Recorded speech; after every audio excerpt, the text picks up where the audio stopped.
You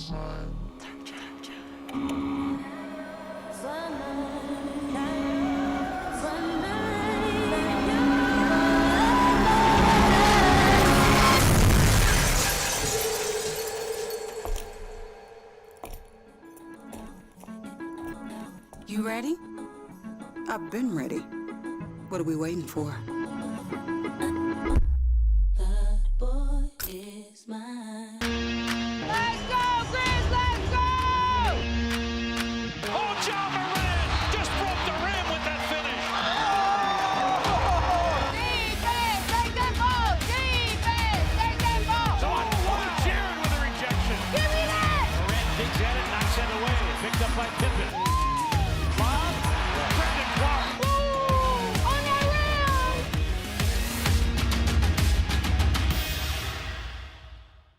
Sonic Radio. Welcome back to Sonic RNDIO. That spells radio with me, the CIO. This just in, the new Sonic $1.99 menu lets you build a crave-worthy meal for just $1.99 an item. Whether that's a creamy shake, crispy tots, or a quarter-pound double cheeseburger. This just out. Ostriches. They're mean, not very cute, and in my opinion, way too big for a bird. Don't miss the Sonic Fun 99 menu. 5 items, always $1.99. Live free, eat Sonic. Tax not included. See menu for details. You get to the main event, and you hear the crowd. There's some rumblings in the crowd. Here we go. They say, "We want truth." I love how John Cena said when they were chanting, "We want truth." You can't handle the truth. There you go. I loved it. He takes the knee off, boom. Takes the mask off, boom. And it's our freaking truth. God, man, he cost John Cena the match. Tune in to Grind City Wrestling weekly on the Grind City Media app and on the Grind City Media YouTube channel. Preseason Box to Row Coaches Poll has come out. Jackson State sits there at number 1. This is the 3rd time in the poll's history that Jackson State has been the preseason number 1 team in the nation. And then Tennessee State being at 5, that really surprised me. Get all of your HBCU sports and culture news by tuning in to HBCU Huddle with CJ Hurt and Mike Wallace. New episodes drop every Thursday on grindcitymedia.com, YouTube, and Spotify. Let's face it, there's a lot of trash talk in basketball, but the great teams let their performance do the talking. Like Ford F-150 with Pro Power on board, a class-exclusive industry-first feature that turns your truck into a mobile generator and leaves the competition speechless. Ford F-150, official truck of the Grizzlies. Greatness starts here at your Mid-South Ford dealer. Class is full-size pickups under 8,500 pounds, GVWR. Shinedown. Dance Kid Dance Tour. Live in Memphis. FedEx Forum, Saturday, August 30th. With special guests, Bush and Morgan Wade. Get tickets now at livenation.com. Shinedown, live in concert. For more, visit shinedown.com. The NBA announced their Dunk of the Year yesterday. It was voted on by the fans, and it went to Ja Morant for his double clutch through Porzingis and Derek White. The call of it was excellent. That game we hung on to for a long time last season, but it was a spectacular dunk. Tune in to the Jessica Benson Show with CJ Hurt, live every weekday at 8 a.m. on YouTube at Grind City Media and the official Grind City Media app. What is the biggest Summer League accomplishment so far for this Grizzlies team? Tuomas Isalo filling out his coaching staff. The Ryan Saunders hiring was essential. It was big time. You have a veteran NBA voice there. Hey, Grizzlies fans, be sure to tune in to Grizzbeat, where the panel and I break down all things Grizzlies and take a look at the rest of the NBA as well. The show is live every Wednesday, 2 p.m. on YouTube at Grind City Media and the official Grind City Media app. Speaking of Adidas, are these the Harden 10s? Yes. Yes. I guess so. From what you guys don't sound too excited. It kind of looks like when you flush the toilet in the water. Yeah, it's like a whirlpool. Like want to be phone positive. Yeah. Want to be phone positive. Or artists just making some paint up and they just looks like phone positive material. Yeah, or a thumbprint. The Sneak Fest Show, live Tuesdays at 2 p.m. on Grind City Media on X, YouTube, and the official Grind City Media mobile app.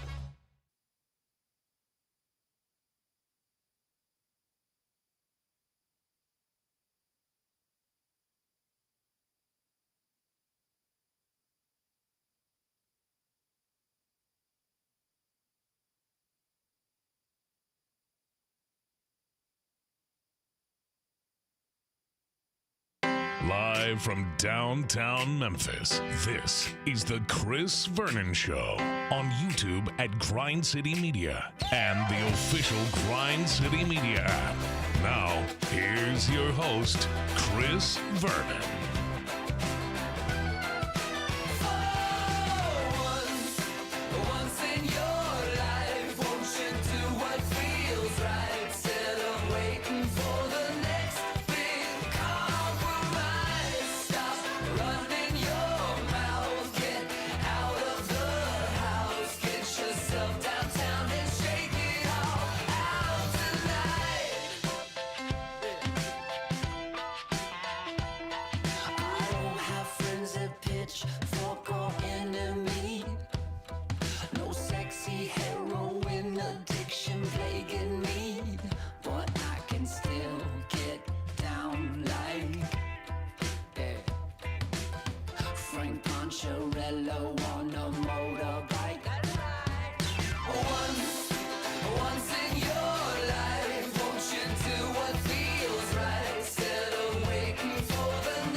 Here we go. It's noon on GrindCityMedia.com. It's Chris Vernon Show. Welcome. It is the Friday, August 22nd, 2025 edition of the show. Today on the show, Gary Parrish is going to join us in studio. Jay Croucher, our favorite Australian fantasy football expert from NBC Sports, is going to join us. Get you ready for your fantasy football draft. We'll get to all the news and notes of the day. Get you ready for the weekend. It's a Friday. It's beautiful outside. Smile. Let's do it. Turn it up.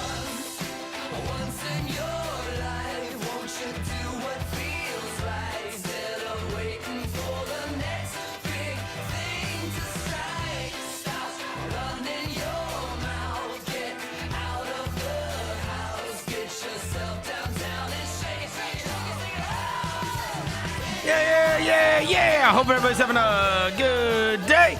All right, bunch of stuff to get to on the show today. Gary Parrish is going to join us in studio. Jay Croucher is going to join us. We'll get you ready for the weekend. We are finally going to have college football that is starting tomorrow. Before I get to anything, I welcome John Roser to the show. John Roser, a.k.a. the Cologne Ranger, the Body Spray Bandits in your sack. Johnny Backpole, Johnny Bearcat. The Grim Roser, Dennis Burgers, Johnny Neck Carb, John Lance. He's Yogi Roser. He's Dr. Thunder. He's John the Polluter. Hello, John. What up? Devin Walker's here. He's the microphone mangler. Senor Quantadilla.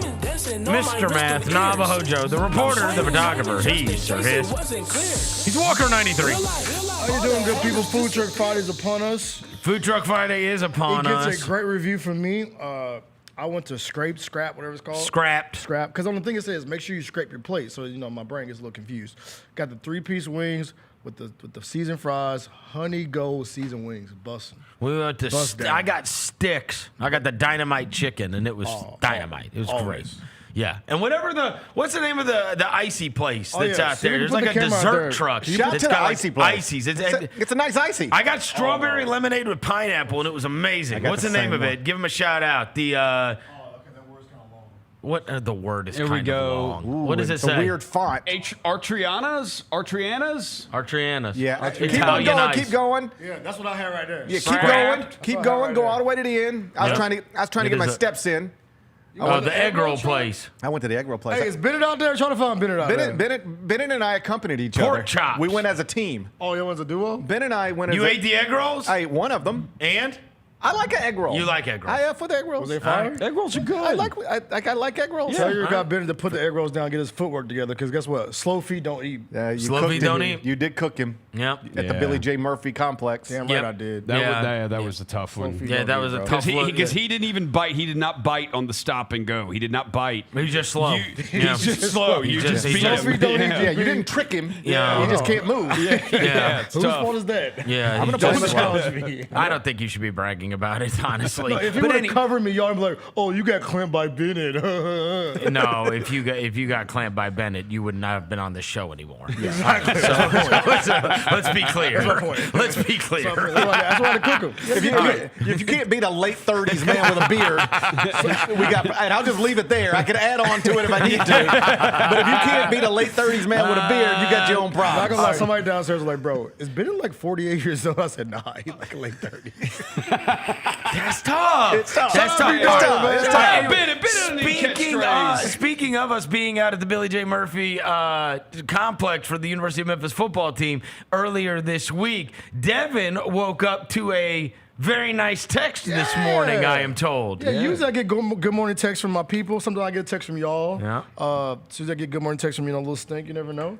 But I woke up this morning, look at my phone, roll over. It says Ryan Silverfield. And he said, and I quote, let me scroll down a little bit. "So much positive feedback about y'all's day here." There you go. How about that? This was at 6:31 a.m. this morning. How about that? And shout out to our dog, man. That's what time a coach starts his day. Yeah, I know. He probably started earlier than even earlier coach than with that. twins. I know. He is out of that house before. He can't wait. He set his alarm for 3 a.m. Trust It's like, yo, I gotta go watch some film. I gotta get back to the facility. Chattanooga presents problems. He's got two baby twins, both female. He can't wait to walk in that facility. He can't wait. He's there. He's first person in the door every morning. Every morning, bro. So yeah, hey, shout out to our guy, man. First to get there, last to leave. At 8 p.m. For good reason. Yeah, for good reason. All right, so we were out there earlier this week. We have not spoken to you since. Obviously, you had Ed Scott on, right? Which is very important towards the future of Memphis athletics. He is a mega impressive guy. Yeah. There's no doubt about that. But after you got done talking to him, what were you left thinking about the most regarding Memphis athletics and what we all talk about, which is where does it go from here, and how is Memphis going to be positioned to be a have rather than a have not when this all keeps on going the way it's going? I don't want to speak for Ed, although I will echo what you said. He's impressive. Yeah. He's an impressive guy. Yep. Like I told him, like, you're good at this. Yes. And I like the idea of having somebody who... He's the best talker since R.C. Johnson. Yeah. To have that position. But R.C. was a different kind of talker. Yeah. He's a charming guy. Yeah, R.C. was like, he put his arm around you, Yes. make you feel good, where Ed's just really going to talk to you. Right. And he really trying to make you feel good. Like, he challenged me on some things, Yep. which I appreciated. He's just very good at that. I feel like things are in a good place. And I know that last month's disappointment was undeniably a disappointment. You don't like to hear that you got turned down once again. And this time you showed up like waving $200 million, and they were like, get out of here with your little money. Right. Like Ed said, I thought candidly, he was like, it sucked. It's a sucky feeling. Nobody wants to have that.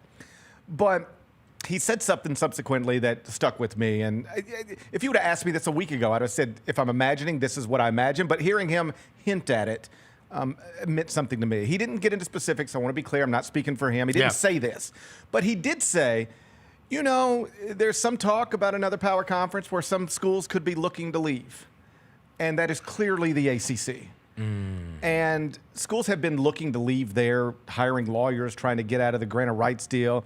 That seems very complicated. And they keep on trying to make, just to interrupt, keep on trying to make deals to make it more beneficial for Florida State and Clemson, right? Like, like you're going to get more money, than the rest of these teams, right? So basically, the issue here is the Florida States and the Clemsons, they look around at the Alabamas and the Ohio States, the SEC schools, the Big Ten schools, and they say, hey, we're supposed to be like them, but we ain't getting the same kind of money they're getting. Right. So the ACC has tried to structure this where if you perform at a certain level, we'll get you the biggest share of the money, and maybe all of our ACC schools won't have SEC money or Big Ten money, but the best ones can. And that hopefully will placate them. Most people don't think it will long term. And the year, I believe, is 2030, where the burden to leave the league lessens a little bit. Right. What Ed seemed to hint at, and what I've heard others just flat say, is that their belief is at some point, whether it's North Carolina or Virginia or Clemson or Florida State. And it's interesting in that league because you've got different schools that are attractive for different reasons. If you want Florida State, you want it because of the football brand. If you want Clemson, because you want it because of the football brand. But the Big Ten might want North Carolina because it's the University of North Carolina. It's a prestigious, incredible public university. So there are ACC schools that are attractive to different other power conferences for different reasons. And there's some thought that eventually some of them are going to go, at which point the ACC has to do what all these other leagues have always done, which is replace. And we have finally reached the point, and I said this to Ed the other day, Memphis fans, or at least some people connected to Memphis, have for a while liked to think of ourselves as like, we're the best of the best. And I don't know that that's ever been true. Right. There's no evidence that it's ever been true because they kept taking people instead of you. Everybody. They took everybody but you. Everybody but you. I do think as of August 22nd, 2025, you take the Power Four conferences, Memphis is probably the best of the rest at this point. Boise maybe is right there. Yeah, but Boise. like I think Tulane's there as well. Like you're right. You're right. I think Pete Thamel and Ross Dellinger, just to throw out two national college guys, would tell you in terms of a candidate and everything that it could bring to the table: quality football, notable basketball, stadium, corporate support. Yep. I don't think anybody can. I think we've reached a point where Memphis is the best of the others. We're there. Well, and I will say this: when we were walking and just to finish the thought, yeah. Eventually, ACC schools leave. The ACC's got to replace them, and you're Memphis, and you look up, and you're the number one candidate to join a league with Louisville, with Virginia Tech, with Miami, with Georgia Tech. And if some of these schools sound familiar, they should, because you've been in a league with some of these schools before. If I were betting, that's what I bet on. At some point in the next, let's call it 10 years, Memphis is in some version of the ACC that will not be comparable to the Big Ten or the SEC, but you will at least be in a league with comparable athletic departments. If you looked over and your league brethren were Louisville and Virginia Tech as opposed to what it is now, that would feel like a more appropriate place for you to be. I will say that when we were there the other day, and one of the things that we kept talking about was that, like, years ago, you walked around there and you even walked through their facilities and it felt small time compared to the other. It does not feel small time. It feels big time. That indoor facility when you're walking is around great. there, it's like, damn, man, they got really nice. stuff. Like the Conference USA schools don't look like that. That's right. They don't. And so there's a difference between you and the other non-powers. And there's still a difference between you and course. Alabama and you and Ohio State. For sure. But to your point, when you walk onto that Memphis football facility now, you can reasonably assume it is better than all, and certainly most, possibly all, other non-Power 4 football programs. Like inside that practice facility, indoor, it looks the part. That's what it's supposed to be. All right, so here, you got to guide me on this. Are you placated on the we screwed up by being we were short-sighted and not joining whatever this new version of the Pac-12 is, right? Because we were both on the side of, look, again, everybody always tells you that the money doesn't work, but you figure out how to make the money work, and we would much rather be playing Boise State and San Diego State than whoever, right? Yeah, name Rice. And whoever, right? East Carolina. Yeah, name that. Yeah. So are you now placated on that wasn't a disastrous miscalculation, and because we keep waiting and everybody just keeps saying no, you had somebody that wanted you, and then you said no. This might be a place where he and I disagree. Okay. I understand his opinion. I respect it. I said from the jump, I understand you could get a spreadsheet out and show me how it doesn't make financial sense. But I can just then talk to you plainly and explain, if you keep trying to fill up this building with UT San Antonio and East Carolina, it's gonna get worse, and you're losing a generation of fans. I think this is one where reasonable people can disagree. Ed's approach is that I don't want to take a mini step. I want to get where I think we belong, and stopping off in this new Pac-12 on the way to that place is not preferable or financially sensible. But that is only a solid theory if you are sure you're getting to the other place, and relatively soon. Memphis has been talking about getting to the other place for more than 2 decades and never gotten there outside of the brief time they were in a Big East that never materialized. So if his point is, I don't want to go to the Pac-12 for 3 years, GP, and then look up and the ACC wants this, and now I got to figure out how to pay to get out of that league. And in the meantime, we've just done all this weird traveling for no reason. I think we can get there. It may take 3, 4, 5, 6 years, but that's where we're headed, and I don't need to go here to get there. You just better be right about that.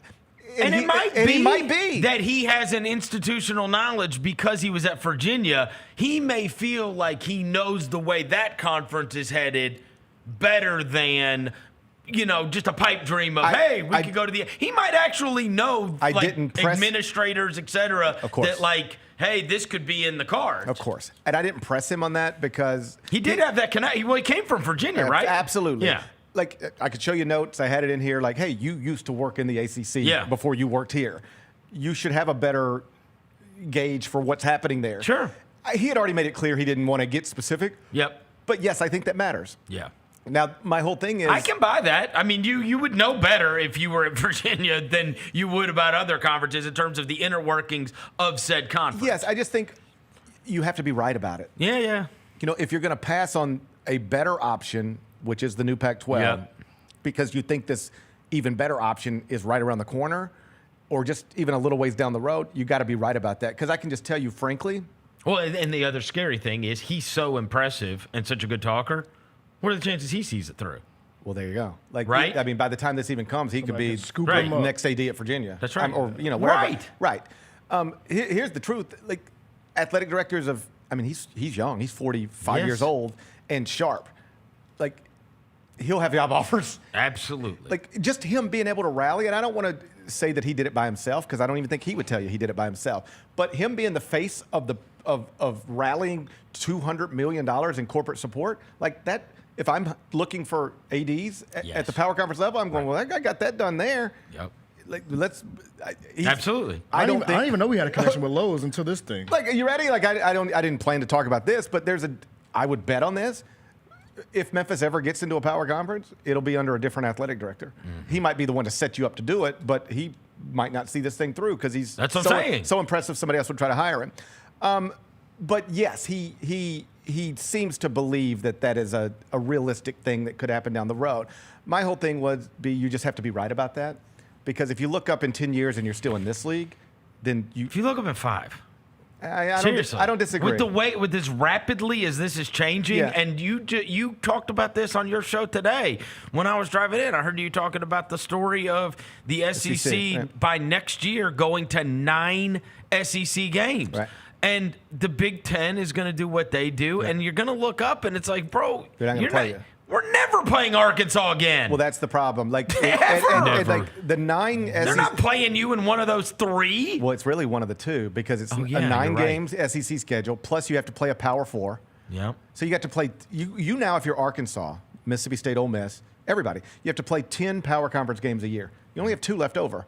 Now, if you're Arkansas, do you really want that to be against another top 25 program? They're not even going to play Arkansas State. They're going to play somebody at the bottom rungs of college football. That's what they're going to try to find. Yes. North Alabama. Or 1AA. Yes. Yes. Villanova. Right. Whatever. Right. Yeah. If you even look at Arkansas. We're playing Chattanooga the first game. Arkansas's doing that this year. They are doing that this year. What? Because they play Notre Dame this year in addition to the game at Memphis. So they're 2 essential Arkansas plays Notre Dame. They play Alabama A&M and Arkansas State to open the season. Then after that, Arkansas is at Ole Miss, at Memphis, Notre Dame, at Tennessee, and then the issue for a place like Arkansas is you're locked into 9 league games. You're locked into a Power 4 game. You've got 2 left over. If you try to do a home and home with Memphis, that's going to cost you a home game that you otherwise would have, where you could just buy those teams, those mid-major teams, have them come into your stadium, you pay them, you sell season tickets, you beat their brains in, you get 2 wins. Are you really going to sub one of those out for a home and home with a program at Memphis that might beat you? Once upon a time, you'd be insane. It would be stupid to do it. Here's the thing: I want Memphis to play all those games. If I were the Arkansas coach, I'm done with Memphis. By the way, like you said, Arkansas is doing that this year, but literally, hardly anybody thinks Sam Pittman's going to make it through this season. I know. So this is sort of what I touched on there. Sam Pittman's gone after this year. New coach comes in. All right, you're trying to rally everything. You're trying to launch your career, in some cases. now the league schedules change. You got 9 games, most of which are against teams that are better than you. Oh. All right. Now you got to play another Power 4 opponent, perhaps against a team better than you. Next year on the schedule, and Jonah Dillon had this in this last night on Twitter. There's 4 games on the Arkansas schedule outside of the SEC for next year, based on the 8-game schedule they thought they were going to have to play in league games. It's Memphis, Utah, and then 2 mid-majors. So as Jonah Dillon points out, you can't drop the Utah game because you got to have a Power 4 game by rule. Yeah. So now you're forced to either drop Memphis or one of the 2 mid-majors. Oh, wow. It's Tulsa. So you're going to get dropped. Tulsa and North Alabama are the other 2. I mean, that's what if I were the new Arkansas coach next year, I would come in and I would say, we got to get rid of the Memphis game. You're right. We know we have to get rid of one of these, and we know it can't be Utah. Well, it doesn't help you. It can only kill honestly. Yeah, you're going to have enough opportunities to get wins, right? It is the exact opposite of what you talked about earlier this week with Penny and non-conference. Yes. The non-conference is slammed. Right. Because it's his opportunity. Right? Like, and then because there's not going to be, theirs is the exact opposite of that, where it's like, bro, we're going to have every opportunity to get big wins. That's it. Like, if you're Alabama, LSU, do whatever you want. Yeah. But if you're Mississippi State, Arkansas with a new coach, Ole Miss. Because you got to get 6 to make a bowl game. 3 of them got to be gimmies. Like true gimmies. And then hope I can win 3 out of the last 9. There's a different time in our lifetimes where you could reasonably say, and Memphis can be one of our gimmies. Yes. But we ain't there anymore. No. Memphis can beat you. Any of those schools we're talking about. I'm not saying Memphis. They did it to Leach and Mississippi State the last time we had one of these. Yeah, I'm not saying Memphis is a better program than Mississippi State or Ole Miss or Arkansas, although the recent history suggests might be better than at least a couple of those. Sure. But Memphis can beat any of those. And in any given year, based on more than a decade's worth of data and accomplishments. And if I'm the new Arkansas coach, what are the other 2 games you mentioned, Dan? North Alabama and Tulsa. Okay, I'm walking into my AD and I'm saying, all right, I'm up against it. I got to play 9 SEC games and I got to play Utah. We got to get rid of either North Alabama, Tulsa or or Memphis. Dude, Memphis has been in the top 25 every year. They go to bowl games every year. Ryan Silverfield's quite literally never lost a bowl game. I don't need another loss or potential loss on my schedule. I need to at least get to 2. Get rid of the Memphis game. Give me that's where we're headed. It's gonna. The bottom line on all this is this is great for college football fans because just in the simplest of terms, we will all spend an extra Saturday every year watching SEC teams play other SEC teams as opposed to North Alabama or whatever. That's good for us. It's not good for the University of Memphis because it makes it harder to convince an Arkansas, Ole Miss, or Mississippi State or school like that they've got room on their schedule to play you, because now their schedule has 10 power conference games, and they're probably going to want the mid-majors to fill it out just to get them a couple of wins because, like you said, these guys are trying to get to 6 or 7 And or that's whatever. why I think, you're seeing, this stuff happen so quickly, right? That I wonder if it's 5 or 10 years, right? Because, they are literally making decisions daily to squeeze out everybody but themselves. Oh, yeah. Daily. With the college football playoff negotiations. There is a new decision every day that is making it about the big ones. Honestly, really, and not even the ACC and Big 12. Yeah. It's all about the SEC and the Big 10 right. and then everybody else. And what we're probably going to end up with is they're going to have 32 teams in those 2, and they're just going to be the halves. And then they can really just say to hell with everybody AFC, else. NFC. Right? Yep. Nah, for You know what I mean? That is where every day there's a new decision made that's about the Big 10 and the SEC. At some point, I think most people's fear is that the people in charge of the Big 10 and the SEC, whether it's the current people or the next batch, are going to recognize we are bigger and better and more lucrative than everybody else. Let's take the best of the ACC, the best of the Big 12. Yep. Combine us Because they've together. already done that. Yes. They took friggin' Oregon to the Big 10. Right. What are we doing? They'll say, hey, there's a few more programs from the ACC. Florida State and Clemson. Maybe North Carolina, Virginia for academics. It's a great school. Let's go to the Big 12. Let's look at whatever we want to look at over there. And then let's just do our thing. And like Roser said, you're not going to call it the NFC and the AFC, but just think about that. That's what it would look like. And then you have a college football playoff that features nothing but them. And the Boise's and the Memphises just get completely pushed out because you can make more money without them. You might not have an event, a postseason event as compelling without them, particularly on the basketball side. But you can sell a tournament to television networks for billions of dollars and not have to split it as many different directions as you need to split it right now when you include all these people. And that is the fear. Like right now, if you're the University of Memphis, you're like, all right, we're not in those leagues, but we can still schedule those teams. Well, like based on what happened yesterday, it becomes harder to schedule those teams. And so just to circle back to what we were talking about earlier, I don't believe it's a mistake necessarily to pass on the Pac-12 if you get to, say, the ACC relatively soon. But if we do look up here in 5 or 6 years and they're still playing in the AAC against these schools, I will think that perhaps it was a mistake because every game or year that you're spending playing UTSA and East Carolina are years you could have been playing Gonzaga and, other comparable athletic departments, and you punted on that. Perhaps it'll work out, but if we look up in 2032 and you're still in the American, then I don't think that's good. Yeah, especially because it might be, and it very well may not be good by the time it's whatever, I think 3 years from now. Yeah. 3 years from now, it could be like, again, this is daily.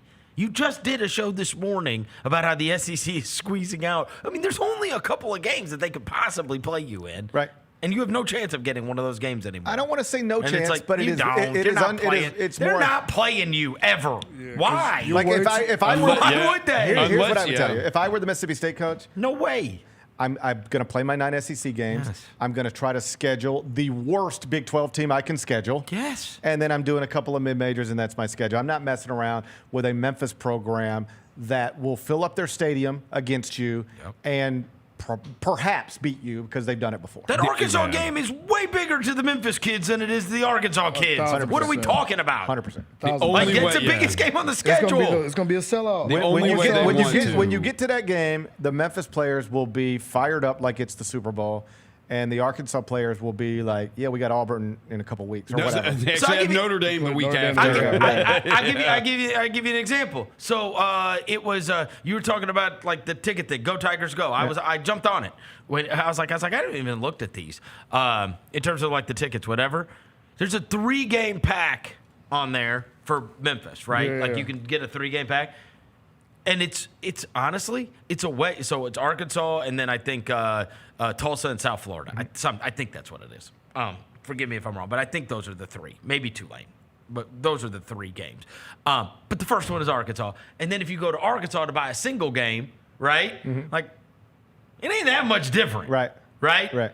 So, that's people are going to go to that Arkansas game. Like, that Arkansas game is the one that you have circled where it's like, all right, this is the Memphis home game. And they are, they're trying to get people in the stadium to the other 2 based on. That's right. And that's what I'm so worried about. Like, what if we can't get anybody?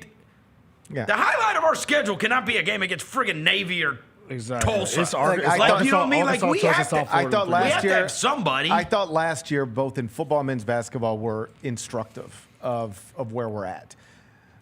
Penny had a top 25 program with an All-American guard, and people didn't go to the games. They did for the non-conference. And then, like the Ole Miss game was lit. It was cracking for all the non-conference. Auburn, whatever. But by the time we got to February, it was like they don't look the way it should look. No. Go back to the mid-2000s. If John Calipari had a top 25 team with an All-American guard, there was real crowds in that building. Because you're playing Cincinnati. Okay, it's.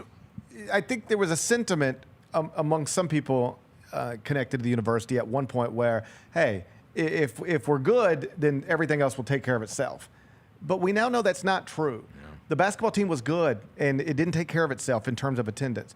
The football program, nitpick them if you want. I did. We all did on some level. They won 11 games. Yeah. They're good. Yes, they're good. They average less than 25,000 fans per football game. We have evidence that shows being good isn't good enough. Yep. You have to have more. Some of that is the schedule. Some of that is league affiliation. But if I were working on that campus, that's the thing that would concern me most. I can't sit around and convince myself, if we're good, we'll be fine, because we were good, and it wasn't fine. So now what? That's problematic. You got to sell something different. That's problematic. You do. You have to sell something different, right? All right, Gary, have a good weekend. All right, brother. All right, Jay Croucher from NBC Sports is our favorite Australian. We got to ask him about Jock Landau. I forgot about that. Yeah. He's going to join us on the other side. Chris Vernon Show. Speaking of Adidas, are these the Harden 10s? Yes. I guess so. From what You guys don't sound too excited. It kind of looks like when you flush the toilet in the water. Yeah, it's like a whirlpool. I want to be phone positive. Want to be phone positive. Or artists just making some paint up and they just Looks like foam puzzle material. Yeah, or a thumbprint. The Sneak Fest Show, live Tuesdays at 2 p.m. on Grind City Media on X, YouTube, and the official Grind City Media mobile app. What is the biggest Summer League accomplishment so far for this Grizzlies team? Tuomas Isalo filling out his coaching staff. The Ryan Saunders hiring was essential. It was big time. You have a veteran NBA voice there. Hey, Grizzlies fans, be sure to tune in to Grizbeat, where the panel and I break down all things Grizzlies and take a look at the rest of the NBA as well. The show is live every Wednesday, 2 p.m. on YouTube at Grind City Media and the official Grind City Media app. You get to the main event, and you hear the crowd. There's some rumblings in the crowd. Here we go. They say, "We want truth." I love how John Cena said when they were chanting, "We want truth." You can't handle the truth. There you go. I loved it. He takes the knee off, boom. Takes the mask off, boom. And it's our freaking truth.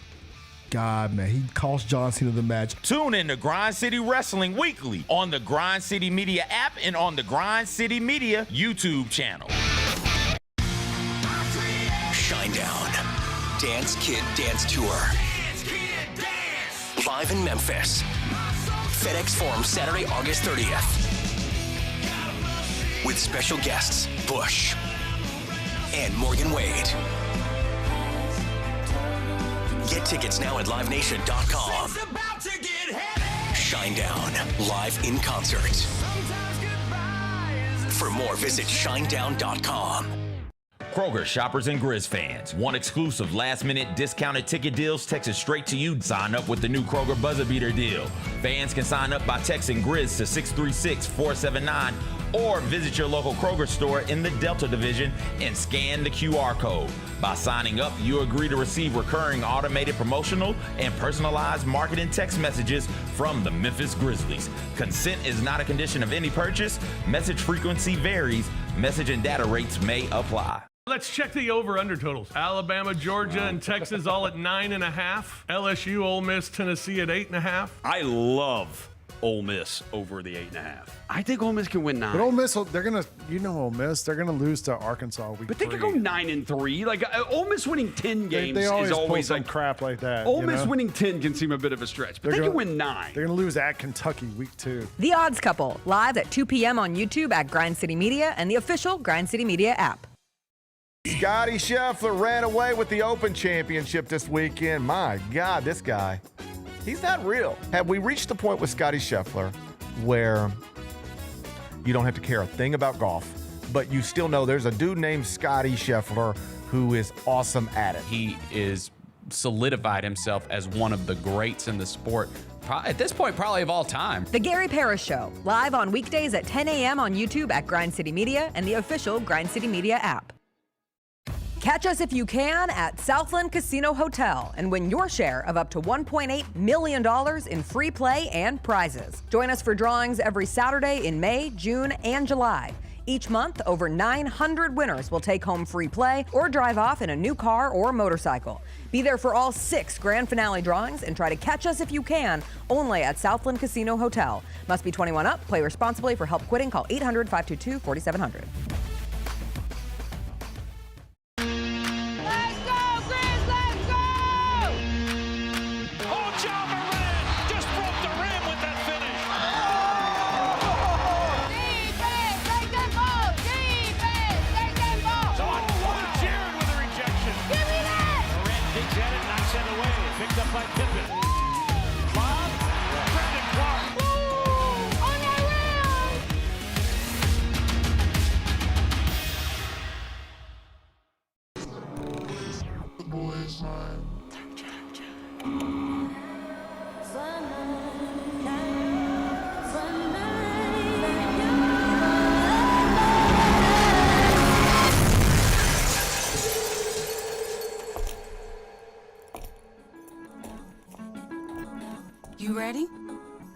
I've been ready. What are we waiting for?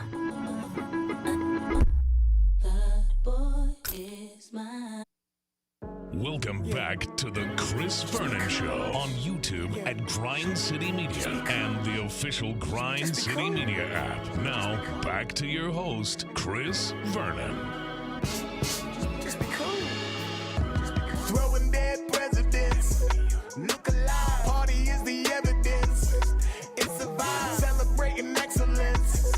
We survive. Two-seater snapping, girl. I'm happy it's just you and I. All right, we're back. Chris Vernon Show. There's not a day that goes by that I don't see people having a fantasy football draft. Some of them are going to be scheduled for this weekend, and certainly by next week, a lot of these fantasy drafts are going to be done. We need to get a tutorial, and there's no better man to do that than Jay Croucher. You can see him on NBC Sports and Peacock on the Fantasy Football Happy Hour with Matthew Berry and the crew. He is my favorite Australian outside of Jock Landale now. He is Jay Croucher. Jay, thanks for coming on, man.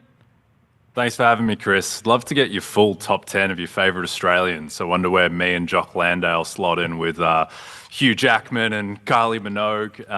Hopefully higher than Ben Simmons. Jason Day. Jason Day. I love it. But Chris Pongrass. Chris Pongrass, who is our buddy, who is the president and CEO of the Sydney Kings now. Also, Min-Woo Lee, let him cook. Sure. He's Australian, right? Steve Irwin also. Steve Irwin, he's passed away. So? His son's relevant, though, right? Damn, bro. I think so. Okay. All right. Where is your Landau jersey in the background? It's fantasy football season. I got to represent Cam Akers, one of the 500 best running backs in the NFL. Not actually sure he's in the league right now, Cam Akers, but he won me some money last year on the Vikings, so his jersey hangs up behind me. But yeah, I'll get a Landale jersey at some point if he has a good year this year, Chris. Plays for the Saints. He plays for the Saints. Is the Saint. Cam Akers is currently a Saint. He's a Saint. For now. Could be playing for anyone. I'm glad we could inform my expert or the guy that the jersey behind him is playing now. All right, Jay, this is going to be the easiest interview you've ever done because you guys are so in the weeds every day on the fantasy football stuff. Let's start with beginning of drafts. Where do you feel like consensus ends? Is there a consensus top 5? Is there a consensus top 6? At what point are you seeing people fray?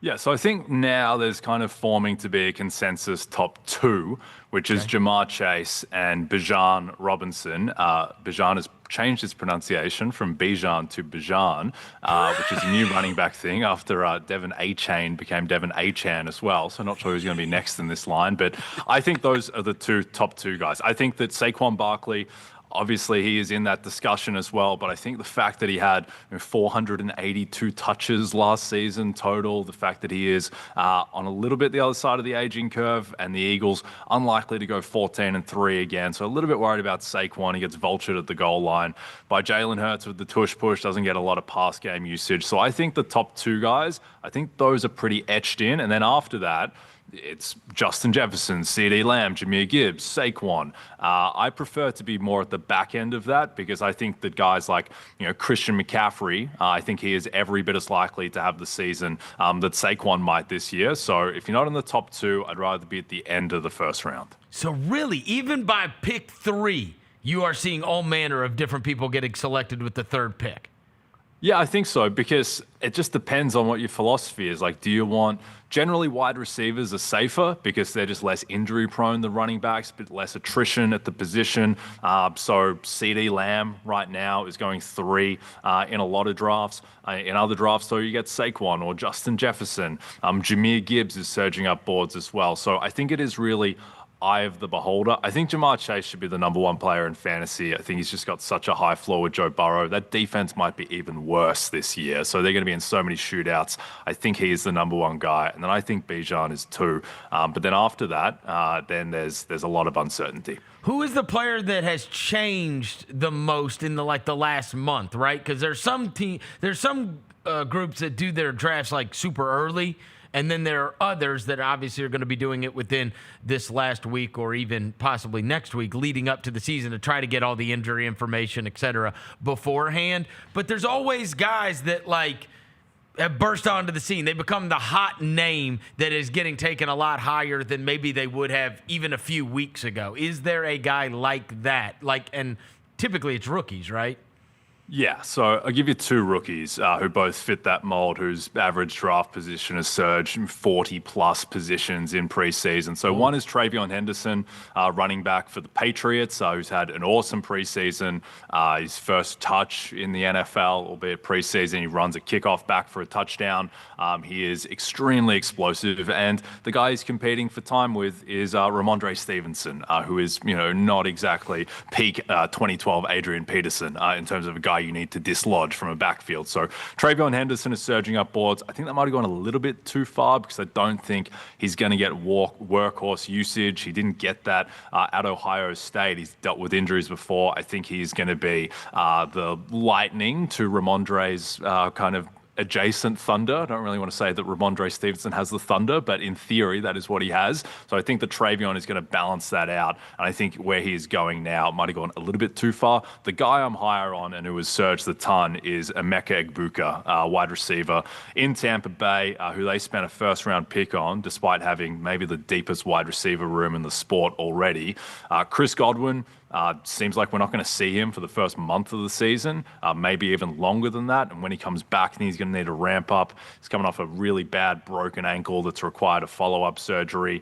So it's Egbuka and Mike Evans. And Mike Evans is amazing. He's Mike Evans, but he's on the other side of 30. And I think that Egbuka, who comes in as a super pro-ready player, Baker Mayfield's taken huge steps in this offense the past 2 years. I think that Emeka Egbuka, he is a guy who could be, we don't think about the Bucs like this because Baker's the quarterback and not Josh Allen or Lamar Jackson or Patrick Mahomes or whatever, but the Bucs were a top 5 offense last year, and I think they got better. So there are worlds where Emeka Egbuka is the number 1 pass catcher on a top 3, top 4 offense in football. So huge upside for Egbuka. Let me ask you about a couple of the other rookies. Maybe they haven't surged as much because people were already high on them, but the rookie running backs especially, both Genty and Omarion Hampton, who's at the Chargers. Yeah, so Ashton Genty, he's going, basically within the top 10 picks now. So I don't think there's much value on him in drafts. At the same time, he's got a super high floor, generational running back in the same vein as, Saquon Barkley, Adrian Peterson, Bijan Robinson coming out. His competition for touches is Raheem Mostert and Zamir White. That's not a lot of competition. He's going to get a ton of work. Chip Kelly as well runs a really fast-paced offense. So, it's like a Memphis Grizzlies thing. You play at the fastest pace. There's just the most stats available there. So he is going to get a lot of touches, and he's very high floor. Hampton is more interesting to me, though, because, he is a guy who had workhorse usage in college. He can absorb that. Now, the Chargers say that, there's going to be a timeshare with Najee Harris. It's like, one, is there actually going to be a timeshare with Najee Harris? Because I think Omarion Hampton's a lot better than him. And then two, when's Najee Harris actually going to play football? Because he had this fireworks accident that took out, I don't know if it took out, but it hurt his eye, and he's still coming back from it. So I think that Hampton, there are worlds where, he just comes in and is getting 75% of the carries as an absolute monster from day one. So relative to where they're going in drafts at the moment, Hampton is the guy that I'm drafting a fair bit more, because you can't trust coaches a lot of the time, Chris, with what they say in preseason. And that's why Hampton's value is a bit suppressed, the idea that it's going to be a timeshare. I remember back in 2022, Frank Reich, after Jonathan Taylor had his epic 2021 season where he's the best running back in football, Frank Reich was like, Nyheim Hines is going to be a big part of this offense this year. He's going to get a lot more work with JT. And then week 1 against the Texans, Jonathan Taylor has 30 carries. In the end, you go with your best guy.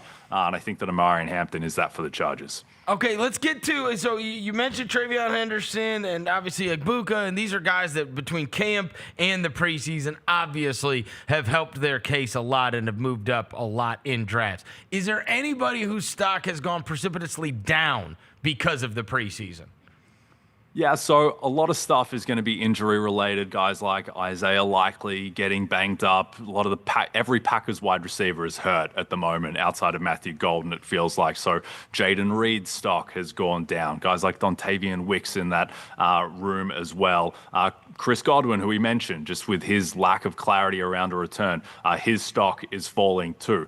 All the Pittsburgh Steelers running backs, just because we don't know who the running back is. We thought it was going to be Jalen Warren against Caleb Johnson for the number one role. And then the Steelers come out and say, oh, we really like Kenneth Gainwell for some reason. So now he's in the mix. So all of those guys' values getting a little bit depressed. One guy whose, I think, stock has fallen a little bit, not so much because of the preseason, but just with kind of people thinking about this a little bit more, is Tyreek Hill, who I think that he's very high variance, and he's got a lot of upside, obviously. But I think as people have dug into the data a bit more out of last year and just seeing how much like his next-gen stats speed metrics really fell off a cliff last year. Yeah, he can still get to the same top speed, but he's not hitting those 20-mile-per-hour speeds nearly as much as he did in previous years. And I get that he ran the 100-meter sprint, a couple months ago in a rapid time, but it's like that's not what he should be judged on. It's like, how often are you getting to those elite speeds that ripped up the league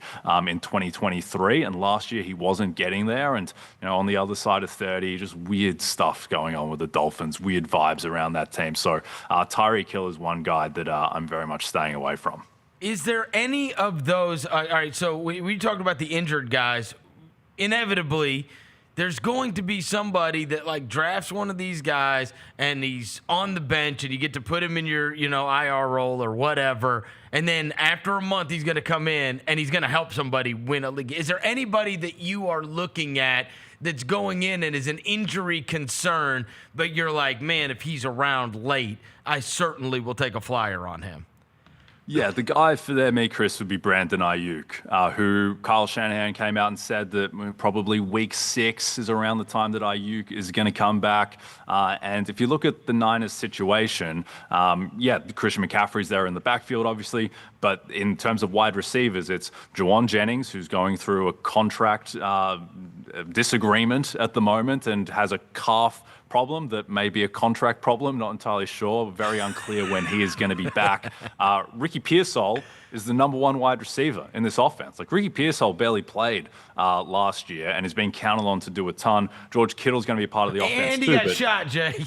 And he got shot, yeah, which is, that also happened. Yeah, that happened too, which, threw off his rookie season. Looked great in the last couple of weeks, but, it was a very small sample. So I think that Brandon Ayuk, we forget that 2 years ago, the Niners made the Super Bowl and he was their number one wide receiver. He's still pretty young. I think people are cool on Ayuk because he wasn't that good last year before he got hurt, but he had the contract situation last year, which always screws up guys at the start of the season when they hold out during camp. So I think that Ayuk, there's a chance that he comes back and is the number one wide receiver on a team that, could win 11, 12 games and flirt with being, a top 2-3 offense in football. So Ayuk is a guy I like targeting at the end of drafts, particularly if your draft has gone really well and you think that you're gearing up for the playoffs. Brandon Ayuk is a guy who should be fully ramped up by the last month of the season. And is he going way late?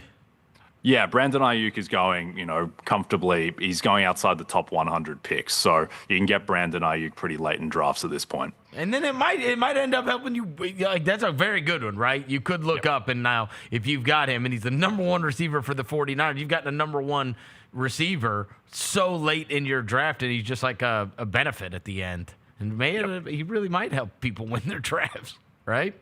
Yeah, absolutely. Yeah. All right. What is the position I need to be targeting earlier than I normally would because it falls off so badly? Yeah, so I think running back this year, once you get out of the top 80 picks, then you're looking at guys like Ramondre Stevenson and Jalen Warren and Travis Etienne, and all these guys just make me feel a little bit queasy. And I think there's a lot of running backs at the top of the draft. Well, not just at the top, because there's the obvious guys like Bijan Robinson, Saquon, Jahmyr Gibbs, McCaffrey, but those running backs who are in the 8 to 11 range I really like. So, Jonathan Taylor is going around pick 20. Jonathan Taylor, I think we forget that 2021, he had one of the greatest running back seasons of all time. And if you actually look at JT in his past 17 games when he's actually been healthy, it's like almost 1,800 rushing yards, 15 rushing touchdowns. The guy is still a monster when he's healthy. He's just been dealing with these niggling injuries. There's no like degenerative knee. It's just like, high ankle sprain, broken thumb, just like little things that keep taking him off the field. And his quarterback situation has been terrible the past couple of years. And, as uninspiring as Daniel Jones may be, still think he's going to run a professional NFL offense. And if he's really bad, then Anthony Richardson comes in and you've got some upside there still. So I think Jonathan Taylor is a guy who people have forgotten about a little bit. And he's someone who I'd certainly be happy taking as my first running back, going around that pick 20. Another couple of guys in that range too. Bucky Irving for the Bucs, who, again, I think this is going to be a super explosive offense, playing in not a very good division in the NFC South, soft schedule after the first month of the season. He was one of the most efficient running backs in football last year when they gave him the rock in the second half of the season as they got less enamored of Rashad White. So Bucky Irving, I think, is a guy who could be 5 yards per carry, extremely efficient. And then Chase Brown, who's going almost around pick 30. Like, Chase Brown has no real competition in the Bengals backfield. He's out there. He plays almost 100% of the snaps. And if you're just out there 100% of the time almost with Joe Burrow and Jamar Chase and T. Higgins, and your defense is giving up 45 points a game, like, you're just going to get stats. You're just going to compile stats. So Chase Brown is another guy that I would look for around. He's going pick 27, 28, that kind of range. Happy with Chase Brown, 8-9 picks before that. But it then just falls off. Like, once you get down past like you were saying, the first several rounds, you're just not going to find somebody that is going to get you a bunch of carries and stats. It's just, there's a lot of question marks after that. So the guys after Chase Brown, it's like, James Cook in Buffalo, who's fine, he's good. Yeah. He also had, I think, 16 rushing touchdowns last year, and his over-under this year is like 8.5.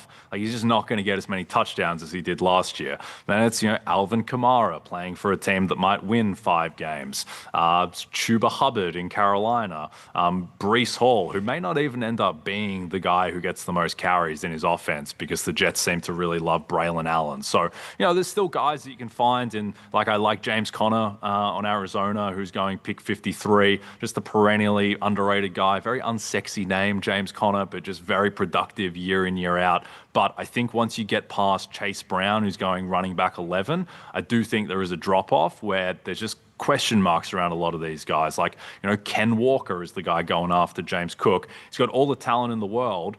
He's also just got all the injury statuses in the world, where he's just constantly on the injury report. He's dealing with a foot issue now. I don't know if he's going to play week 1. So a lot of question marks after Chase Brown. Those guys are the worst, too. We used to always call it the Brian Westbrook, right? That you would have to look every Sunday morning and whether or not you were going to get to put the guy in your lineup or not. And if you did, he was really good. But more often than not, then you had to start like Marlon Mack or whoever. You're right. Whoever. Shout out to Marlon Mack. Yeah, shout out Marlon Mack. All right. Who is the guy that Jay Croucher is way higher on than his peers? Okay, so the one guy who I'll stake my allegedly good name on is Drake London, who is going right now outside the top 20 picks in drafts. And I think Drake London, I don't think there is that big of a gap, if any, between Drake London and the CD Lambs and Amon-Ra St. Browns and Puka Nakuas of the world. I think Drake London is just an absolute monster, and the world doesn't know it entirely because his quarterbacks have been like, Desmond Ridder and Marcus Mariota and Kirk Cousins with half an arm. But Drake London last year, he was the 3rd most targeted wide receiver in football. And when Michael Penix got in those last 3 games, it was 13 targets per game to Drake London. Drake London, he hasn't had a deep ball thrower, really, his whole career. Now he gets Michael Penix, who, has some accuracy issues. But the one thing Michael Penix does is he lets it go down the field. And I think that's going to really activate Drake London, who was great last year, but didn't have a single reception of 40 yards or more because Kirk Cousins couldn't throw the ball 40 yards or more, it felt like. So I think Drake London, ton of upside. We're just activating his deep game. His target competition is like Darnell Mooney and the ghost of Kyle Pitts. So I think that he's going to get a ton of targets. He's a chance to get the most targets in the NFL. He's got a really high floor too because Zach Robinson, his offensive coordinator, uses him in the slot like 40% of the time. And when you're using the slot, just means easier receptions, shorter stuff to go with the deeper, high variance stuff. It's like basically like the Cooper Kupp role from 2021 when Cooper Kupp was at his peak. Drake London gets to play that role in this offense. So I think Drake London's going to be an absolute monster this year. He's young, no injury history, not concerned there. So yeah, I think he's going to be a beast. The Kyle Pitts thing is hilarious. Is there anybody, especially in your line of work, right, dealing with fantasy all the time, he is the subject of every fantasy football meme that you see, right? It's always like some dumbass like going like, me drafting Drake London again, or it'll be like some ghoul like, or, saying draft me, and it's like me falling for Kyle Pitts again. It's every year. Every year. Yeah, it's Kyle he's like Pitts. He's going to become the Ben Simmons of the NFL, where it's like, like you can see it. Like this, Ben Simmons is a good defender. He's good in the open floor. So, well, he can't shoot still, and 8 years in or whatever. Kyle Pitts is like, he's a wide receiver who plays at tight end, and he's not really either position, and he doesn't really block. And I mean, he's probably going to be okay. But I think the world, the universe is where Kyle Pitts lives up to being a top 5 draft pick are well gone at this point. So he'll slot in. He won't be, Ben Simmons looking for a contract in the middle of August still. But I'm not expecting huge things from Kyle Pitts. So I like the Drake London one. How about on the flip side? Who is the guy that you are way lower on than your peers? Yeah, so I'll give you one, and I don't think he's going to be bad, but in terms of where he is going and not really wanting a piece of him at this price, Josh Jacobs is going around pick 20. He's going, ahead of guys. Like he's going one spot ahead of my man Drake London. He's going ahead of Bucky Irving and Chase Brown. And look, I think Josh Jacobs is a really good player. I don't think Josh Jacobs is going to fail massively, but I think you can find better values than him. And the reason why is that the Packers ran the ball last year an ungodly amount. They leaned heavily into the run, and I don't think that's what Matt LaFleur wants to do. I think he only did that last year because Jordan Love was injured basically the entire season. Jordan Love does his MCL in week 1 against the Eagles, comes back, does his groin, then does his elbow later. Like he was just banged up the whole year, couldn't really move, and I think that they just had to lean into the run because of that. Jacobs was fully healthy the whole season, and so I think at his current draft position, it's kind of baking in a little too much of what he did last season. And look, if he's healthy, he's going to be good, but I don't think he has the upside of guys going around him. Like he's basically going pretty much the same pick as Jonathan Taylor, and I think there are worlds where Jonathan Taylor could be, a top 2, top 3 running back in the sport this year. I don't quite see the same usage for Josh Jacobs because I think that they're just going to throw the ball a lot more this year, the Packers, than they did last year, kind of like they did in 2023, where they leaned a lot more into the pass because Jordan Love was healthy. Are there any of the quarterbacks that are like the young ones, either the second-year guys, obviously Daniels was sensational last year, but whether it's Caleb or Drake May or Bo Nix or you mentioned Penix earlier, any of those guys and or the rookies that you really like a young quarterback that you would feel comfortable with having as your starter or at worst your backup? Yeah, so I think probably it's a strange thing to say because he didn't have the draft position that reflected this at all. But I think the safest guy out of all of those young guys, if we're excluding Jaden Daniels, who I think is in his own tier at this point, is actually Bo Nix. And the reason why is because Bo Nix uses his legs. And in fantasy, just the rushing aspect of a quarterback is so valuable. He plays behind a top 5 offensive line in football. He's got Sean Payton as his play caller. He has Cortland Sutton, who is still probably the most underrated wide receiver in football. His running back room gets upgraded with RJ Harvey and J.K. Dobbins instead of last year, depending on Javonte Williams and Audric Estime and these random guys in the offense. So I think Bo Nix is very high floor. With Cam Ward, who I think is going to be good, I think Cam Ward's going to be great. I do think that just the past 2 years, the performances that CJ Stroud and Jaden Daniels had have probably conditioned us a bit too much to think that rookies are just going to come in and be MVP candidates straight away. Like, that's not normal. It doesn't usually happen like that. You normally see more seasons like Drake May last year, who was fine and had flashes, but had a lot of mistakes as well. And so Cam Ward, who might have the worst wide receiver room in the sport, I don't think he's going to have the season that Jaden Daniels or CJ Stroud had in their rookie years. The most interesting guy to me and the most kind of high variance of these young guys is JJ McCarthy, just because not sure effectively a rookie quarterback has ever come into a better situation than being in Kevin O'Connell, Coach of the Year in his offense with Justin Jefferson, top 2-3 wide receiver in the sport, TJ Hawkinson, Jordan Addison, rumors they're going to trade for Adam Thielen, really good offensive line with Christian Darrisaw coming back.